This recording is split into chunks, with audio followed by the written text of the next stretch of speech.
Buenas noches a todos, le damos la bienvenida y vamos a continuar con el estudio de Marcos. Vamos a hablar de un tema muy importante en el capítulo 12 del Evangelio de Marcos. En la última ocasión llegamos hasta el versículo 12 y hoy comenzaremos del versículo 13. Nuestra experiencia no nos puede dejar mentir en el sentido de que podemos saber que para muchas personas, inclusive a veces para nosotros mismos, es demasiado fácil llegar a pensar que conocemos a Dios, que podemos nosotros saber quién es Dios. Damos por hecho muchas cosas de Dios. He escuchado a personas que hablan acerca de algo de Dios, como por ejemplo, el amor de Dios. He escuchado a personas que confían tanto en el amor de Dios, pero un concepto de amor de Dios distorsionado, en donde ellos dicen, bueno, Dios es tan amoroso, y también tienen un concepto distorsionado de la bondad de Dios, porque dicen, Dios es tan bueno que si yo voy con Dios y le pido que me perdone, ¿qué va a pasar? Según su pensamiento, me va a perdonar, porque Dios es tan amoroso y tan bueno. Porque Dios es amoroso, Él y tan bueno, si no fuera tan amoroso y tan bueno, no podríamos nosotros saber que Él no puede ir en contra también de su justicia. Y determinar eso, determinar que Dios, porque le pida perdón, me va a perdonar, es algo precisamente que no tan solo va en contra de su justicia, también va en contra de su santidad, también va en contra de su amor y también va en contra de su bondad. Porque no hay nada de bueno en que una persona reciba el perdón cuando la justicia queda violentada. Es decir, si alguien viene y roba, y entonces viene el juez y le dice, ¿sabes qué? Me caes muy bien. Se ve que eres no tan malo. Algunos se atreven a decir, se ve que eres bueno. Y por eso te vamos a perdonar. Si tú fueras el dueño de la tienda que ese cuate robó, ¿qué dirías? Ay, tiene razón el juez. Dirás, ¿cómo? ¿Por qué? Ese juez no es justo. Yo fui el agredido. A mí me quitaron. Él debe de recibir el castigo, cuando menos. Yo esperaría que me retribuyeran, que me pagaran. Y si no tiene para pagar, que lo pague a la sociedad. Eso sería lo que justamente cualquiera pensaría. No está siendo injusto, pero en esta distorsión de lo que es bueno y amoroso, entonces llegamos a pensar, decir, no estás siendo una buena persona, tú quieres que esa persona sufra, todos nos equivocamos, y empezamos a desarrollar un tipo de filosofía tan aberrante, tan inaplicable, tan subjetiva, en el cual yo trato de ver las cosas a mi manera, en mis intereses, en lo que no me afecta. Pero cuando me afecta, entonces me vuelvo muy exigente. Eso es muy hipócrita. Eso se convierte en algo totalmente, en algo que, en un doble discurso, en una dualidad de pensamiento que tenemos que considerar. El perdón no se puede ejercer fuera de la justicia. No existe perdón si no hay pago de deuda. Esa es la realidad para quien sea. Porque una persona, cuando nosotros decimos que una persona o creemos que es bueno o es bondadoso, que una persona no pague lo que debe, amados, tú no estás hablando de justicia. Estás hablando de lo opuesto a la justicia. Eso es lo que nosotros definimos como impunidad. Que las personas o el gobierno o el Estado o aquel que se le ha dado la capacidad de juzgar no lo haga. Es algo que estamos viendo muy claramente en nuestro país y en muchos países del mundo, principalmente en Latinoamérica. Es un concepto que nos ha dado la categoría de países más corruptos del mundo. Y la razón por la que eso se está dando se le llama exactamente así, impunidad. Que no se está dando el castigo a quien se lo merece. De hecho, hay una frase ahí que cómo ha vendido en nuestro país políticamente hablando, ¿verdad? Abrazos, no balazos. Eso ha vendido mucho políticamente y nos ha causado una confusión muy grande. Y que debemos de tener mucho cuidado porque nos estamos extraviando en una corriente filosófica peligrosísima. La falta de entendimiento de lo que es verdaderamente el perdón y el verdadero entendimiento del perdón solamente nos los puede guiar la palabra de Dios. Efesios capítulo 1 versículo 7 nos dice que Cristo en su sangre, que está implicando todo el sufrimiento de Cristo, toda la ira de Dios derramada sobre de él, la redención. Es decir, Dios no se para frente a nosotros. Sí, fíjate nada más, escucha esto por favor, porque esto es un entendimiento de la justicia de Dios. Dios no se para frente a nosotros y nos dice, como esa idea, ¿verdad?, que yo mencionaba de bondad y amor, equivocada, y dice, ok, a ver, Pedrito, violaste a 20 personas. Está bien. No te preocupes. Yo, por ser Dios, te perdono. No importa lo que se haya afectado, perdonado. Eso no hace Dios. Una vez en una conferencia para universitarios, un predicador decía, a veces tenemos la idea de que, ¿verdad?, tú tienes tu boleta de calificaciones reprobadas, reprobadas, reprobadas. Y que vas con el director, le dice, ayúdame director, mira mis reprobadas. Está bien, no pasa nada. Mira, le cambio la calificación, tú tienes 10 y le pongo una firma aquí. Ya. Interpretamos eso como perdón. Eso no es el perdón de Dios.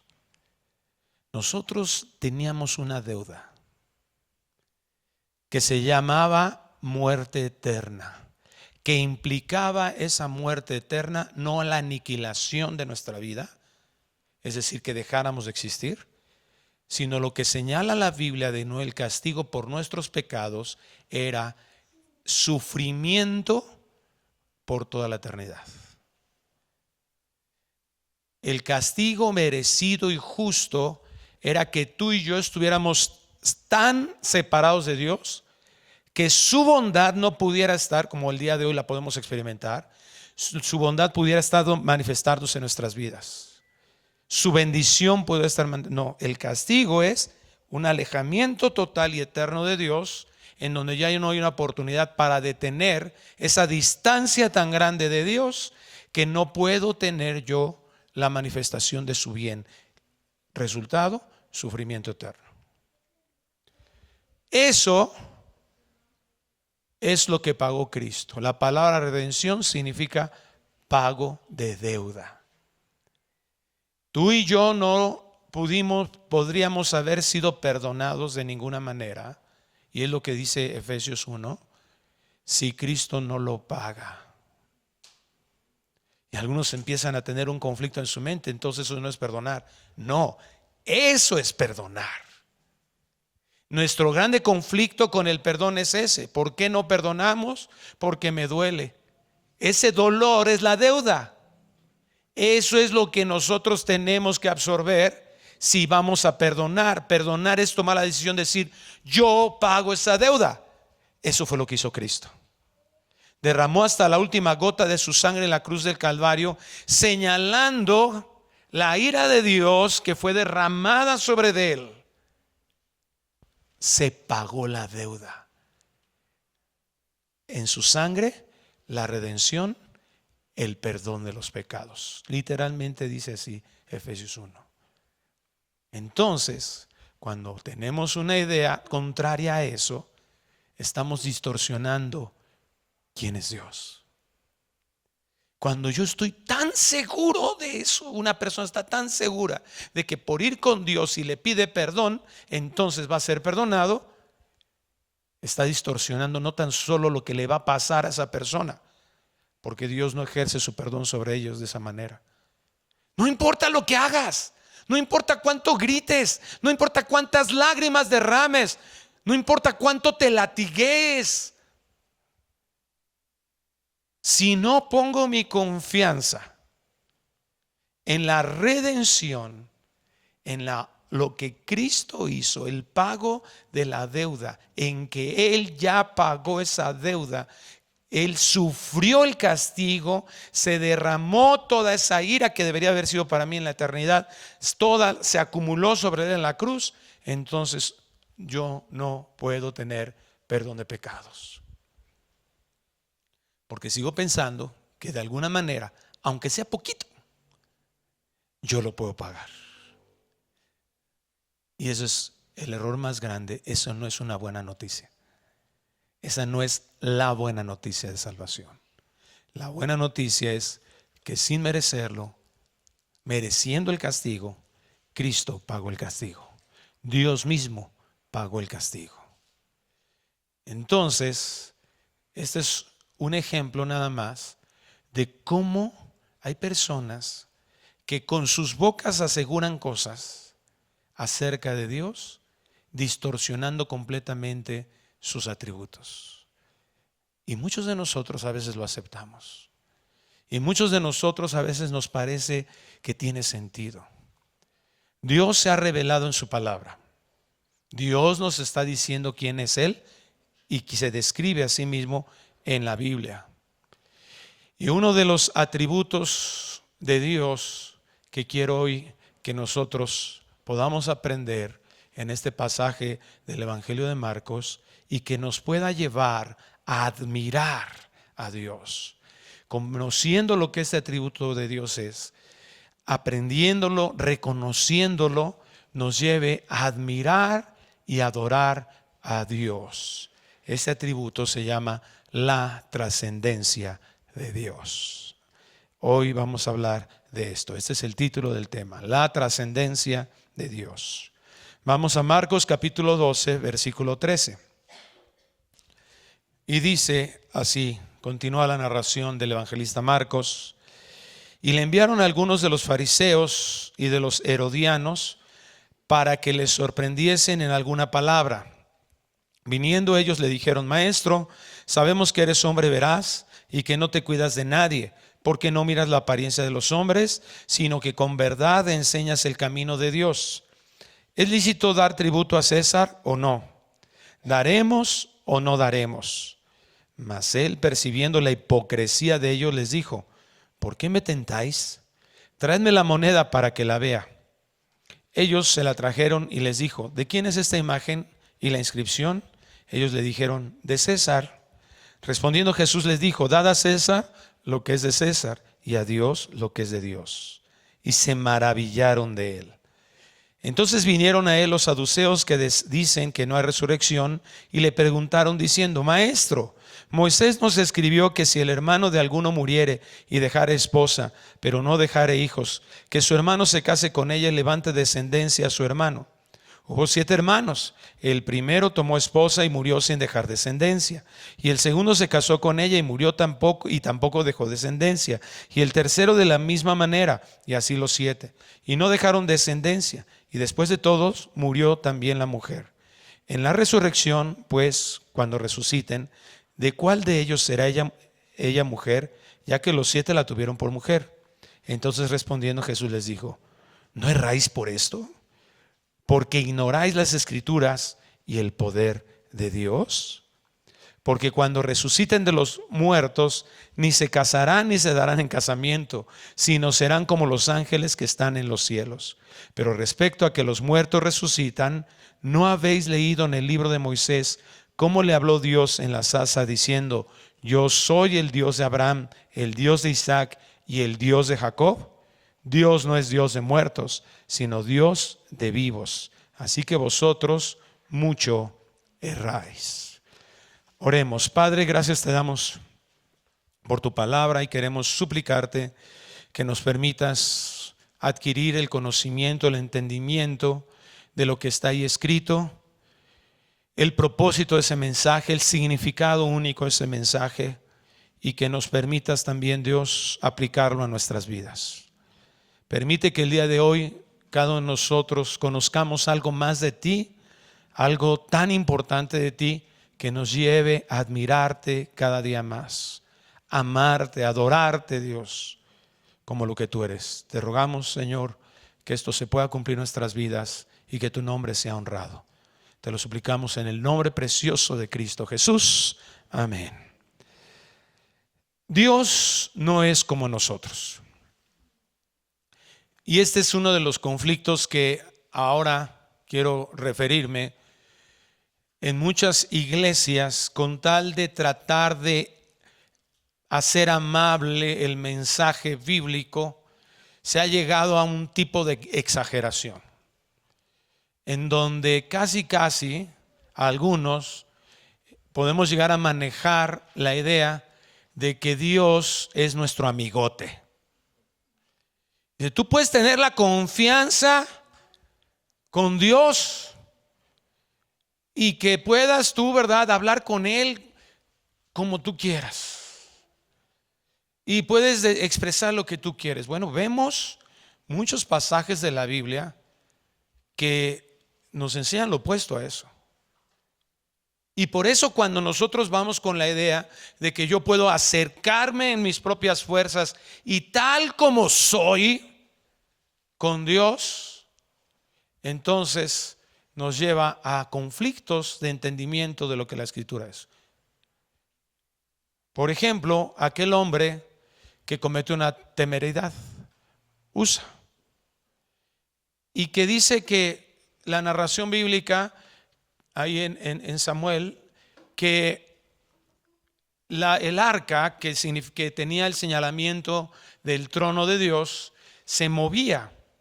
Bueno, primer problema, a David no le interesó, quiso innovar tanto David, que no le interesó lo que Dios decía respecto a cómo se debía mover el arca.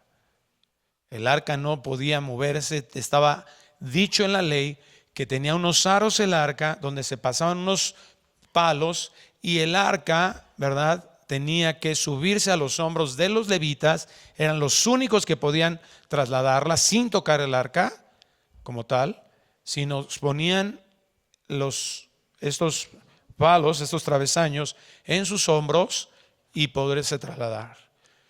A David de repente a David, Davidcito, ¿verdad? Tenía unas ideas innovadoras y se le ocurre hacer diferente. Dios no bendice eso y entonces el arca empieza, lo traen en un carro, lo suben ahí. Y él dice, wow, ¿verdad? Vamos a hacer algo nuevo, algo innovador, algo que se luzca, ¿verdad? Un carro nuevo, bonito el carro para el arca del Señor. Y entonces viene el arca por ahí y empieza, el piso no era era como algunas zonas de la Ciudad de México, ¿verdad? Y había muchos baches, sobre todo en tiempo de aguas, y empezó ahí, ¿verdad?, en el camino, total que el arca empieza a moverse, se va a la orilla y estaba tal vez a punto de caerse. Y David no era el único de buenas ideas. Usa dice, no puede ser, el arca es el arca, hermano, el arca. Y entonces yo me imagino que Usa, no lo dice así la Biblia, esa es parte de mi imaginación, se tira un clavado, ¿verdad? Dice, no puede ser el arca, no puede caerse al piso, y se tira un clavado y la detiene el arca y no se cae, hermano. La mayoría de nosotros hubiéramos visto eso y ¿qué hubiéramos hecho? ¡Bravo! ¡USA! ¡USA! ¡USA! ¡Viva USA! ¡USA para presidente!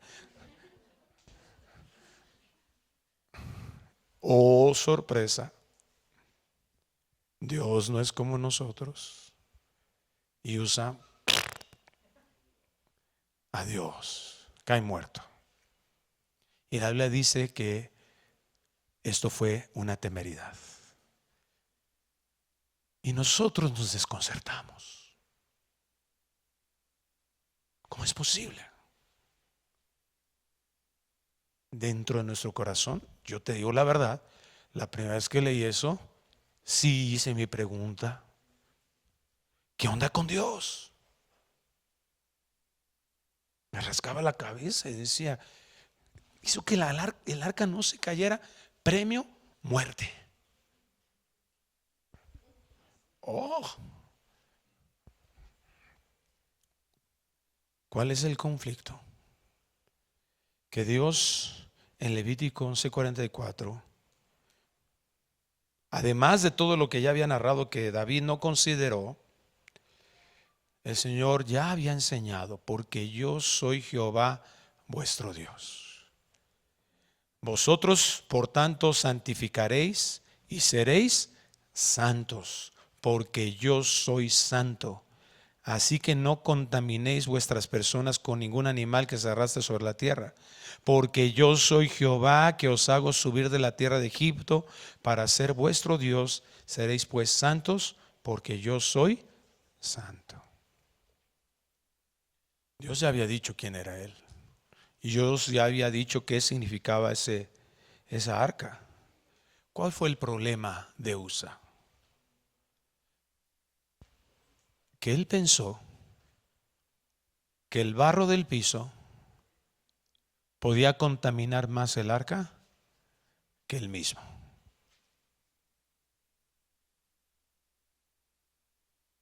Hay que tener cuidado de esas imágenes que tenemos de Dios tan confianzudas,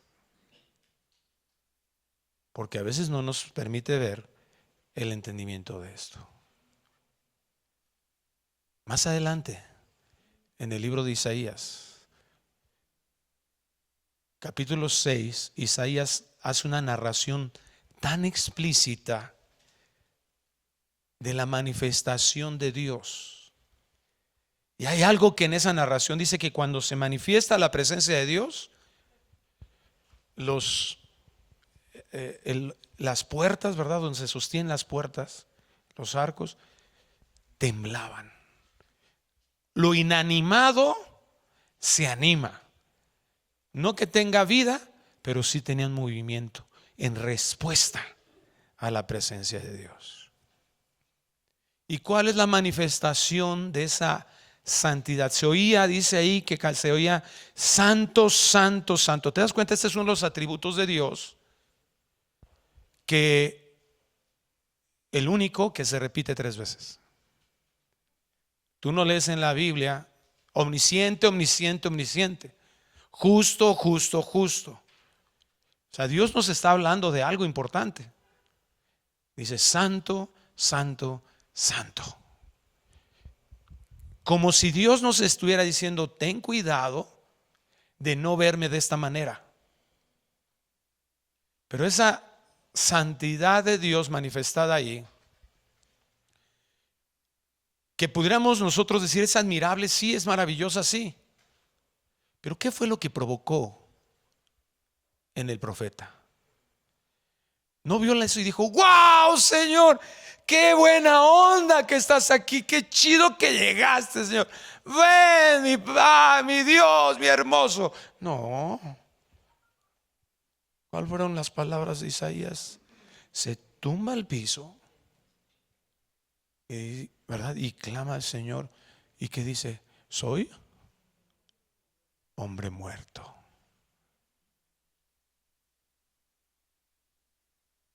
Yo creo que a veces también guiados por una idea demasiado carismática.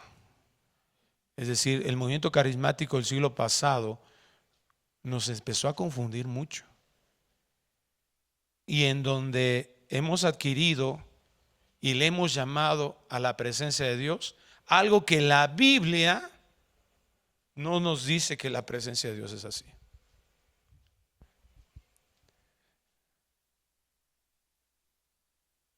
Soy hombre muerto. ¿Qué significa eso? No sé a cuántos les han puesto una pistola en la cabeza. No sé cuántos les han dado una mala noticia de una enfermedad terminal esofágica. Pero aunque no fuera que te hayan dicho te vas a morir mañana, el simple hecho de que te digan, por ejemplo, esa palabrita cáncer, oh, da mello, ¿ah? ¿Qué te hace pensar que te puedes morir? Un peligro inminente. Eso es a lo que Isaías lo motivó a expresar. Porque se dio cuenta ante la santidad de Dios, se dio cuenta de su real condición pecaminosa. Pedro, en la pesca milagrosa, va al Señor y les dice, vénganse, vamos a echar las redes. Señor, todo pescador bueno lo sabe. El tiempo para pescar es la noche.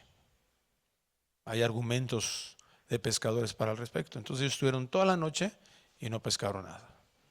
Era de día y el Señor les dice, vamos a pescar. Respuesta de Pedro, oye, ya estuvimos toda la noche y no pescamos nada.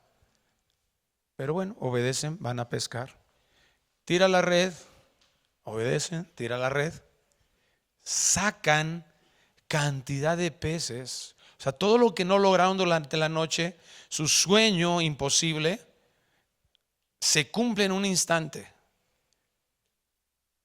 ¿Cómo te vendría un 100% de aumento a tu sueldo? Amén, y recibo, dice uno. Es profético, pastor. ¿Cómo te vendría, verdad, ahorita un ingreso de un bono de 4 veces tu salario? Shh, qué bendición, ¿verdad? ¿Qué dirías de eso, Toño? ¡Ay, híjole! Esposa, otro viaje a Europa, esposa. Venga, ¿verdad? Estarías contento, llegarás feliz, ¿verdad? Ellos pescaron lo que nunca habían pescado. A eso se dedicaban a la pesca. Pero toda esa bendición, todo eso que representaría ingreso, todo eso que ellos llevarían para vender como lo hacían todos los días, como lo podrían haber hecho, ¿verdad? En ese instante, nos llevaría a pensar, decir lo que les acabo de decir, la reacción inmediata de Pedro al ver todo eso y decir, no, no inventes, estamos pescando lo de la semana o lo del mes, no sé cuánto, no puedo saberlo honestamente, pero hemos pescado un montonal, se rompían las redes, ¿no?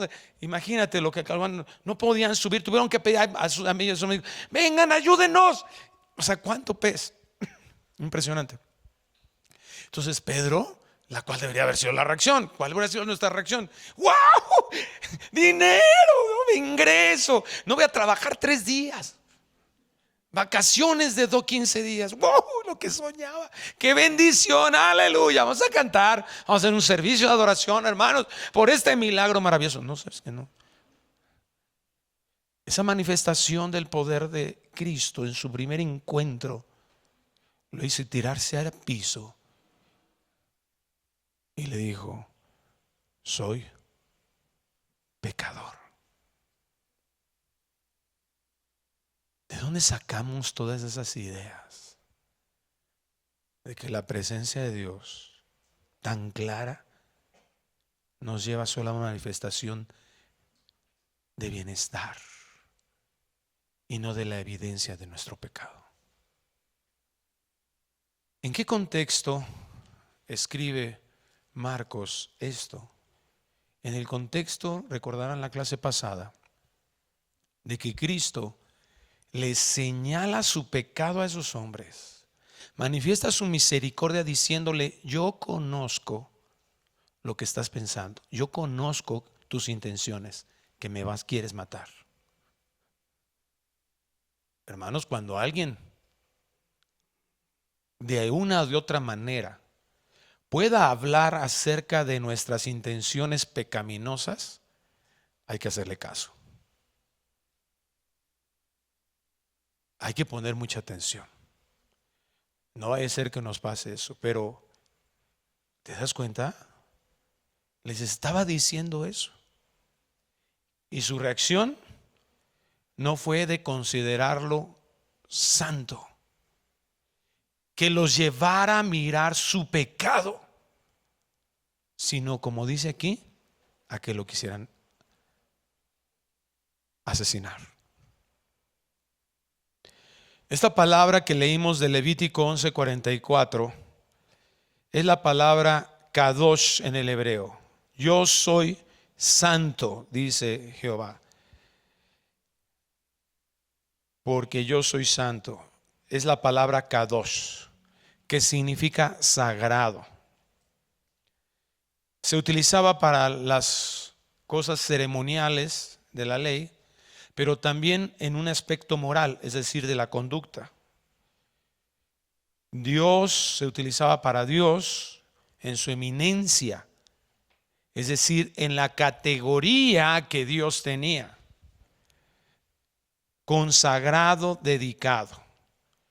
Esta palabra kadosh no tan solo está hablando, ¿verdad?, porque está implicando algo diferente, algo apartado, lo cual nos habla de el sentido de la pureza absoluta de Dios.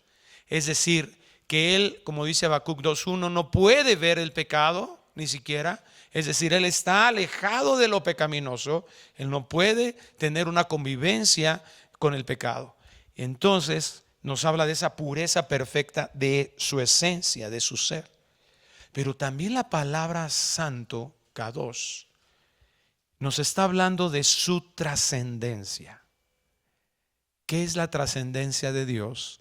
Es que Él no es como nosotros, que Él está en una posición totalmente superior a nosotros, que Él no puede verse en el mismo nivel de sus criaturas. Y es algo que nosotros tenemos que aprender. Eso es lo que significa santo. En Números capítulo 23:19, el Señor le dice a su pueblo también: Dios no es hombre para que mienta, ni hijo de hombre para que se arrepienta. Él dijo y no hará, habló y no lo ejecutará. ¿Te das cuenta? O sea, Dios nos está enseñando en su palabra que es cierto que a través de Cristo hemos sido reconciliados con Él, pero nunca nos vamos a poder comparar, ni estamos cerca de ser como Él. Esto es importante, esa es la trascendencia de Dios. Es un concepto que debemos de tener.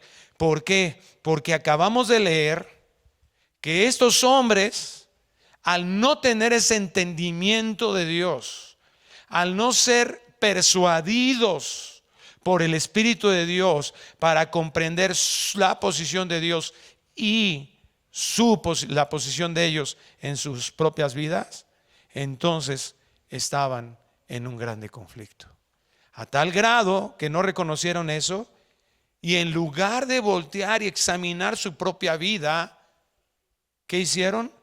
Enviaron a algunos de los fariseos y de los herodianos para que los sorprendiesen en alguna palabra. Viniendo ellos le dijeron: Maestro, sabemos que eres hombre veraz y que no te cuidas de nadie. ¿Creían en eso? No. ¿Por qué no? Pues por lo que estaban haciendo. Y porque más adelante, ¿cómo les llama el Señor? Hipócritas. Entonces sus palabras eran unas, su convicción era otra. Pero eran lisonjeros. Ya algunas semanas hablamos de eso, ¿verdad? De tener cuidado con la lisonjería, que no significa admiración real. Entonces vienen y ellos dicen: Señor, eres hombre veraz y que no te cuidas de nadie, porque no miras la apariencia de los hombres, sino con verdad enseñas el camino de Dios. Entonces primero, ¿verdad? Lo halagan, ¿verdad? Lisonjeran, ¿verdad? Parece que hablan cosas maravillosas, pero su corazón creían. ¿Por qué hacían eso? ¿Por qué tenían esta actitud? ¿Por qué vienen, verdad? ¿Es lícito dar tributo a César o no? ¿Daremos o no daremos? A ver, ¿qué dice la Biblia que era su intención de estos hombres? Sorprender a Cristo. Encontrar una razón, una excusa para llevarlo a un juicio y sacarlo del mapa. O sea, sus intereses estaban tan comprometidos, sus ganancias estaban tan comprometidas. Acuérdense que ya vimos aquí en este punto, Cristo ya sacó a los vendedores del templo, etcétera, todos aquellos que estaban interrumpiendo la adoración, todos aquellos, y ellos ya se habían afectado. O sea, ellos recibían ganancias profundas, era su vida. Pero ¿cuál es el problema de eso? ¿Y qué es lo que piensa? Vamos a buscar algo difícil, algo que le encuentre una contradicción en sus respuestas, y de ahí nos agarramos. Y entonces hacen un consejo. Esto tampoco está en la Biblia, yo me lo imagino, pero el resultado es ese. Y hacen un consejo y decimos: ¿qué le preguntamos? A ver, ¿qué le preguntaremos? No, pues algo que nosotros no hemos podido responder nunca. Eso seguramente ahí no lo vamos a agarrar. Pero te das cuenta, la intencionalidad no era tan solo encontrar esa contradicción, sino la intencionalidad profunda de su corazón. ¿Cuál era? Tratarlo como ellos mismos. Eso es pecaminoso. Tratar al Señor como si fuera yo, al mismo nivel. Esto es lo opuesto a la trascendencia de Dios. Y debemos de cuidar mucho esto en nuestro corazón. Tenemos tantas frases que utilizamos coloquialmente en el argot cristianoide. Hemos hecho canciones que nos invitan a olvidarnos de la trascendencia de Dios. Vieron a Cristo como un igual. Vieron a Cristo con la capacidad, y esto era su grande problema. Mas él, dice el versículo 15, percibiendo la hipocresía de ellos, les dijo: ¿por qué me tentáis? Traedme la moneda para que la vea. Ellos se la trajeron y les dijo: ¿de quién es esta imagen y la inscripción? Ellos le dijeron: de César. Respondiendo Jesús le dijo: dad a César lo que es de César, y a Dios lo que es de Dios. Y se maravillaron de él. Marcos tiene el propósito de presentar a Cristo como el Salvador del mundo. Y lo que está haciendo Marcos en esta porción de su evangelio es mostrando cómo la pecaminosidad del hombre lo lleva a hacer exactamente lo contrario, a no reconocerlo. Marcos se ocupa de ir recordando. Si tú puedes examinar en la línea de pensamiento de una persona, ¿verdad? A menos que tengas un problema de bipolaridad, la mayoría de veces, ¿verdad? Tú estás recordando algo, y si lo estás escribiendo con más razón, y tú tienes un sentido. El objetivo de Marcos no es hacer nada más historias, no es nada más recordar cosas con amabilidad de Dios, cosas que le recordaban, pues, o le hacían sentir nostalgia por Cristo. No, Marcos escribe con el propósito de evangelizar, de dar buenas nuevas de salvación, de presentar aquello que es lo que Cristo hizo para poder redimirnos. Y aquí, ¿verdad? Lo que está contrastando es cómo Dios obra con misericordia y cómo nosotros, por nuestra propia naturaleza pecaminosa, respondemos con dureza. Esto nos da a nosotros una oportunidad. Esto es el objetivo de Marcos. Pero eso, ¿cómo lo aplicamos a nuestras vidas? En que tengamos mucho cuidado en la forma en que nos dirigimos a Dios. Tú ábrele tu corazón a Dios. Dile lo que tú quieras. Yo te aseguro una cosa. Te puedo asegurar eso. Dios no se va a espantar de nada del que le digas. ¿Por qué? Porque ya lo sabe. No le va a sorprender. Pero te repito, de repente llegamos con ese tipo de frases y lo vemos como algo noble. Igual que el ejemplo grotesco que hablé de la justicia de Dios al principio. Llegamos a ese tipo de frases como queriéndole ayudar a Dios para presentarlo cool, buena onda, el ser más chido de la tierra, del universo. Número uno, te tengo una noticia: Dios no necesita nuestra ayuda. Número dos, ese es un problema intrínseco en nosotros, porque queremos hacer algo que no nos corresponde. La otra vez tuve una discusión con un hermano, con una serie de personas, en relación a cuál es nuestra responsabilidad civil en este mundo, en relación a las cosas que se están promoviendo contrarias a la Escritura. Y tenemos tanto miedo de que las personas cercanas a nosotros se confundan, o creemos que se van a confundir, aunque porque ya están confundidos y no nos damos cuenta. Pero que si nosotros hablamos de Dios en su santidad, entonces se van a echar a correr. Tenemos tanto miedo de que personas cercanas a nosotros terminen el infierno, que como queremos que no hables de eso, no digas así las cosas, suena muy agresivo. ¿Qué tiene de agresivo decir que no estoy de acuerdo con los matrimonios homosexuales? ¿A quién estoy golpeando? ¿Por qué? A ver, hay personas en la iglesia que les hemos dicho: ¿sabes qué, hermano? No estoy de acuerdo con tu matrimonio, con que te vayas a casar. ¿Por qué? Mira, porque empezaste así, tus motivaciones son estas y estas. Yo no sé si Dios va a permitir que te cases, no te cases, o no te cases, no es mi responsabilidad. Yo solo te digo lo que pienso de acuerdo a cómo se han desarrollado las cosas y lo que la Biblia dice. ¿En qué lo ofendí? ¿Cuál es la agresión? No es amar a alguien al decirle que puede estar equivocado. Si esa persona no le estamos obligando a nada. O conocen a un cristiano que haya sacado una pistola y le ha dicho a un homosexual: ahora dices que eres hombre o te mato. ¿A quién estamos obligando? ¿En dónde está el odio? ¿Te das cuenta? Eso no los están es una mentira terrible. La homosexualidad, igual que el adulterio, igual que la fornicación, igual que la mentira, igual que la soberbia, nos llevan al infierno.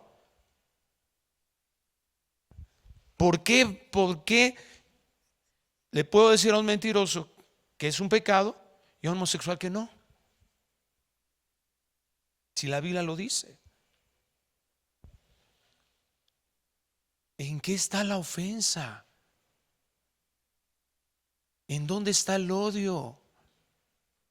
No existe, es una manipulación de conceptos. Ahora, que también los hay, Hay algunas personas que sí manifiestan un desprecio.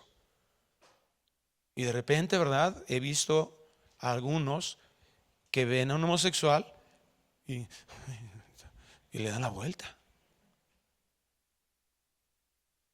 Y entra a la iglesia una persona, un transvesti, ¿verdad? Y me va a contaminar. Se me van a pasar los chamucos. Lo sabemos, ¿verdad? Lo sabemos. De que lo sabemos, lo sabemos. El que los hay, los hay. Pero si nosotros entendemos el Evangelio, vamos a entender que cualquier pecado, incluyendo ese, lleva al infierno. Pero nos han manipulado haciéndonos pensar que si nosotros señalamos esto con un pecado, los estamos odiando. Eso es aberrante.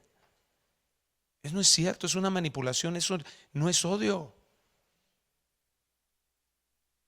Si yo estoy convencido de algo, te lo voy a expresar. Porque es al contrario.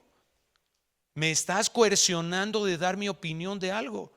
Yo no te estoy obligando a hacerlo. Y esa es la imposición que el manejo de la ideología de género y de la ideología abortista y todas estas cosas que están queriendo imponerse. Nos están queriendo imponer eso. Estaba viendo la otra vez, ya la dejé de ver. Tomé la decisión en estos días de dejarla ver.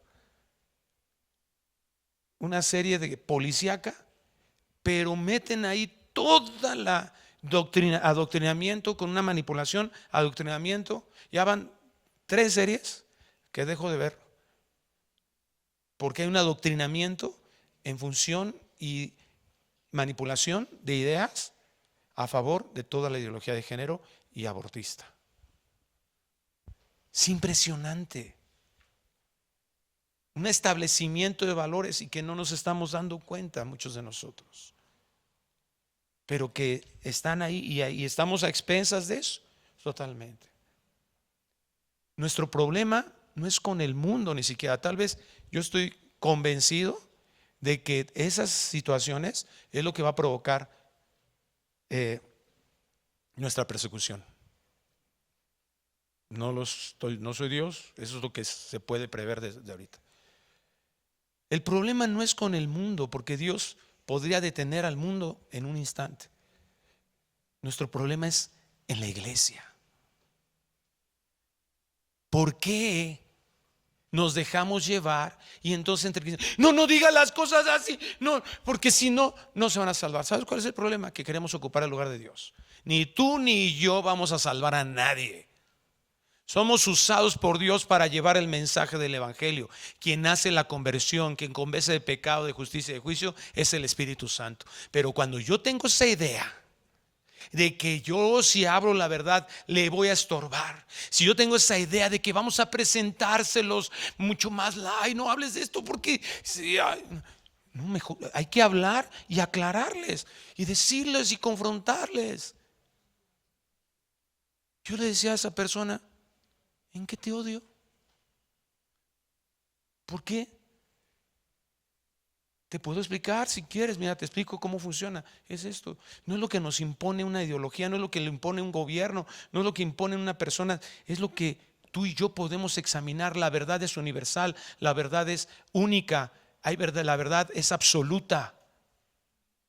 La verdad es comprobable, corresponde a la realidad. Y es lo que nosotros como cristianos tenemos que aprender a analizar y tener cuidado. ¿Sabes cuál es nuestro problema? ¿Sabes cuál es el conflicto? Que yo hago a Dios a mi tamaño. Y creo que si yo explico las cosas con las verdades, entonces esas personas va a ser imposible que el Espíritu Santo haga su obra en el corazón. Amados, tenemos la experiencia en la historia de la iglesia.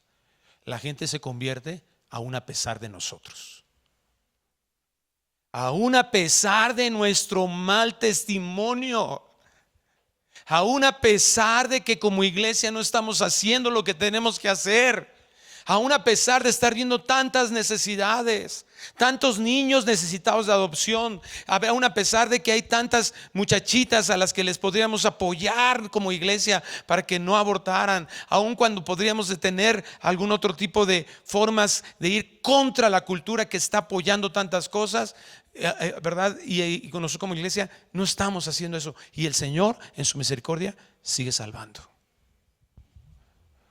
Aun cuando muchos de nosotros no predicamos el evangelio, Dios sigue siendo bueno. Dios no es como nosotros. Y hay una tendencia muy alta a querer ocupar el lugar de Dios.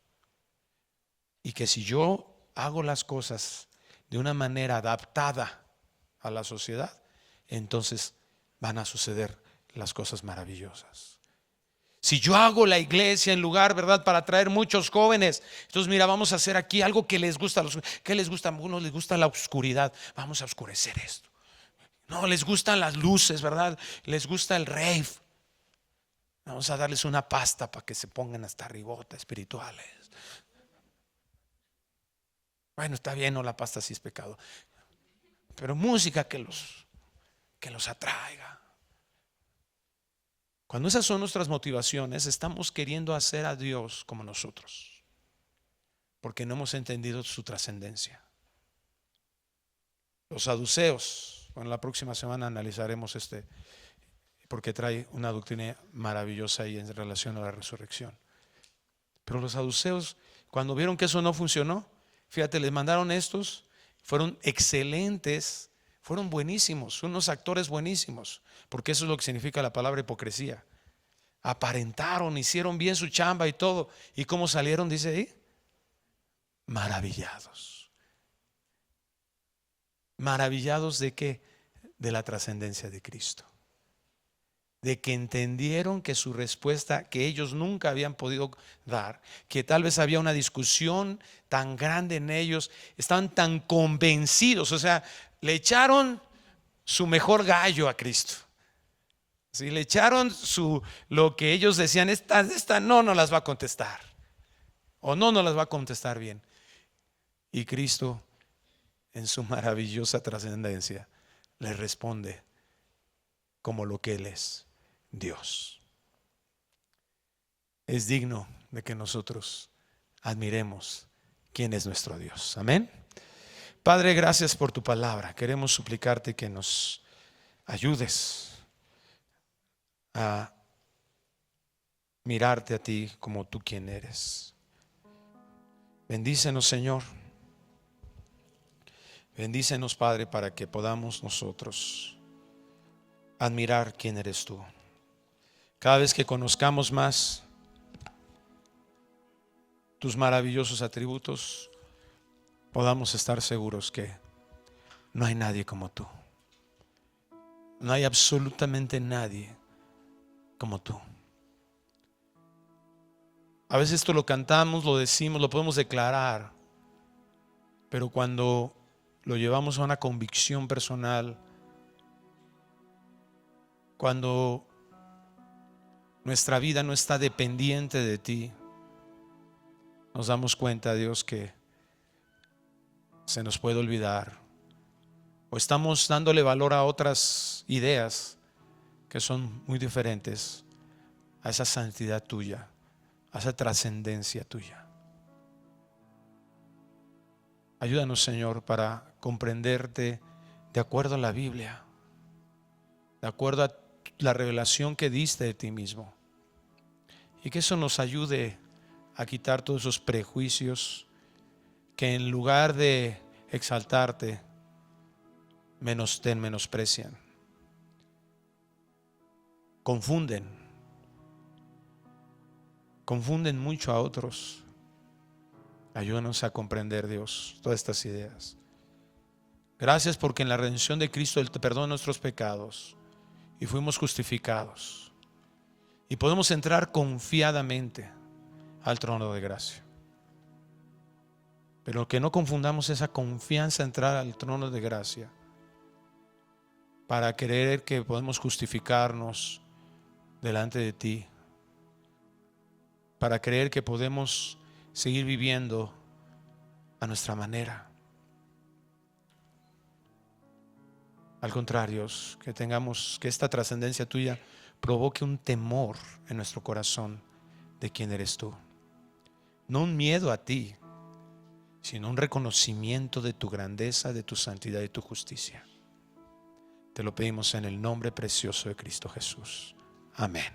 ¿Qué tal? Me da muchísimo gusto saludarles y quisiera simplemente comunicarles que gracias a todos ustedes a través de todas las naciones en el mundo que aman la palabra de Dios y que realmente están interesados en que nosotros como organización Vida Nueva para el Mundo continúe predicando el Evangelio de la gracia de Jesucristo, podamos nosotros continuar haciéndolo gracias a sus donaciones.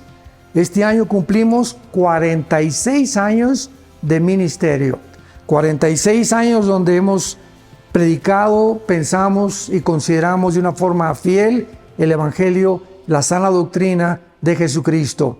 Nosotros con todas estas donaciones tenemos que sostener pastores, misioneros, obras, equipos de televisión y aún continuamos buscando la manera de poder elevar este ministerio. Hasta este momento quiero que ustedes estén enterados, no tenemos una sola propiedad. Y así hemos trabajado durante 46 años porque le damos la importancia a la evangelización, a las misiones y también a los hombres de Dios para levantar más pastores. Le damos las gracias, que pueda Dios con su gracia tocar sus corazones y que puedan ustedes invertir en un terreno donde es fructífero, porque creemos que hemos producido bastante buen fruto para la gloria de Dios. Gracias por sus aportaciones y por las donaciones que sabemos ustedes continuarán haciendo para que podamos continuar siendo fieles en la predicación del Evangelio de la gracia de Dios. Que Dios les bendiga.